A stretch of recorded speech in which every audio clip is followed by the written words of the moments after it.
There's a part of you that feels like protection. It tells you what to avoid. It tells you what to defend. It tells you who you should be.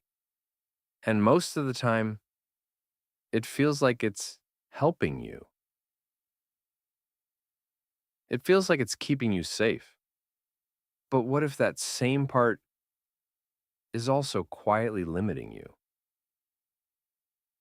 Not in an obvious way, but in small, repeated decisions that slowly shape who you become. This part of you doesn't sound external. It sounds like your own voice, your thoughts, your reasoning, your explanations. And that's why it's hard to question. Because when something feels like you trust it, even when it's not entirely accurate. At its core, this part of you is trying to protect something. Your image, your sense of control, yeah, your sense of certainty, how you're seen, how you're understood. And there's nothing wrong with protection. It's necessary. But protection can become restriction when it's applied too often. Sometimes what feels like protection is actually avoidance. Avoiding discomfort, avoiding uncertainty, avoiding situations where you might not feel in control, not speaking up, not trying something new, not stepping outside what feels familiar. And it feels justified because your mind labels it as staying safe. But over time, that safety has a cost. You stay where things are predictable. You repeat what you already know. You don't take certain risks. You don't explore certain possibilities. And slowly, your world becomes smaller. The more you repeat this pattern, the more it shapes how you see yourself. I'm just someone who doesn't do that. I'm just someone who prefers this. I'm not that kind of person. And those statements start to feel permanent. Even if they were built from avoidance, there's something else happening underneath, a need for control. Not in a dramatic way, but in a quiet, consistent way.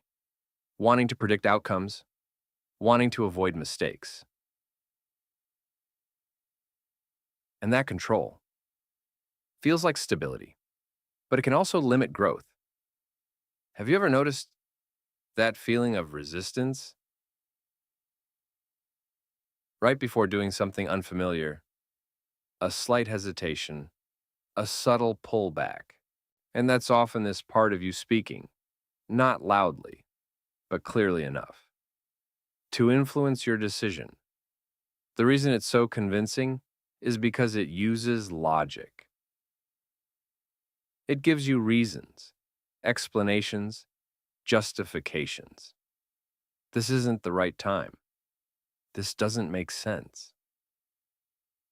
And those reasons often sound reasonable, even when they're limiting you.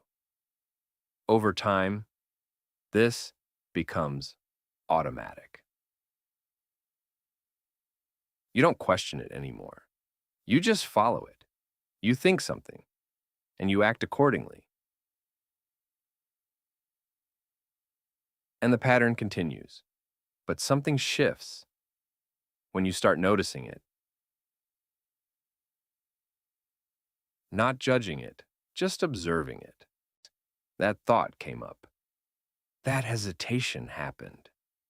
And in that moment, you create space between the thought and the action. You don't immediately react. You don't automatically follow it. And the more you notice it, the clearer it becomes. You begin to see when it's actually helping you and when it's just holding you back. Because this part of you was never meant to control everything. It was meant to protect you.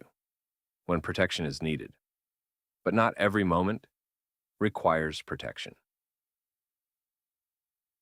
And when you start to see that clearly, something changes. You don't disappear. You don't lose control. You just stop letting that voice make every decision for you. And for the first time, you begin to experience something different. Not constant safety, but actual freedom. If this made you pause, even for a second, that means you felt something real. And most people don't stop to understand why they feel the way they do. This channel is for that. Not surface level advice, not noise. Just clear, deep insight into the patterns shaping you, quietly. So if you want to start seeing what most people never notice, subscribe. Because the more you understand these patterns, the less they control you. And this is where it goes deeper. Because this part of you doesn't just react, it remembers. Every time something felt uncomfortable, every time something didn't go the way you expected, your mind stored it. What to avoid, what to protect. Not in a dramatic way, but quietly. Your brain is always learning from experience, not just what works, but what feels uncomfortable. And over time, it builds patterns around those moments. This led to discomfort. Better not repeat that. And those patterns start guiding your decisions, not because they're always right, but because they feel familiar. To make things easier, your brain creates shortcuts. Fast ways to decide. Fast ways to react. This feels similar. Better avoid it. And you don't always question those shortcuts because they happen quickly. Now a loop forms.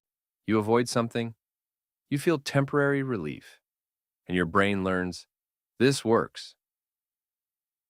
So next time, it repeats the same response, and that relief reinforces the pattern. Over time, that pattern starts expanding. It's no longer just one situation. It becomes many. You avoid similar situations. You avoid similar feelings. And slowly, your range of experiences becomes smaller. As this repeats, it begins shaping how you see yourself. Not just what you do, but who you believe you are. I'm just not good at that. I'm just not comfortable with this. And those beliefs feel real, even if they were built from repeated avoidance. Comfort feels good, predictable, safe. Hey, but too much comfort comes with a cost. Less exploration, less growth, less variation. And that cost isn't obvious because nothing feels wrong. Now something else happens. When you try to step outside that pattern, you feel resistance. Stronger than expected, doubt, hesitation, second guessing. And it feels like a signal to stop. But it's often just the pattern trying to stay intact. This part of you doesn't just resist, it explains. It gives reasons, logical ones. This isn't the right time. This isn't necessary. And those explanations make the pattern feel justified. But when you start noticing this, something shifts again.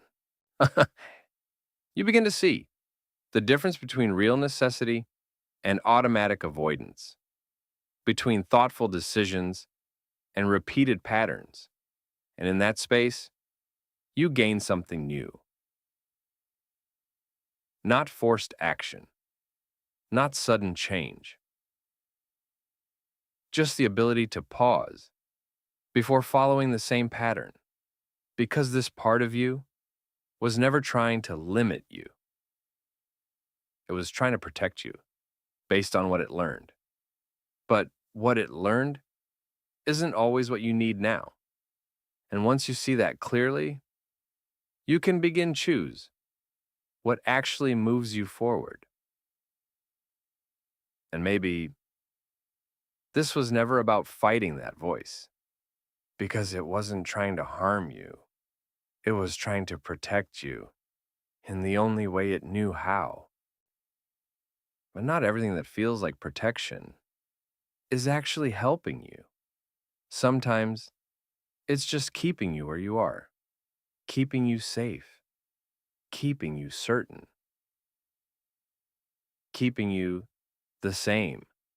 And the hardest part isn't seeing it. It's realizing how long it's been there, shaping your choices without you even noticing. But now you've seen it. And once you see it, something changes. Not all at once, not perfectly, but enough. Because the next time that voice speaks, you'll hear it differently. Not as something you have to follow, but as something you can finally question. And that is where everything begins to change. See you next tomorrow.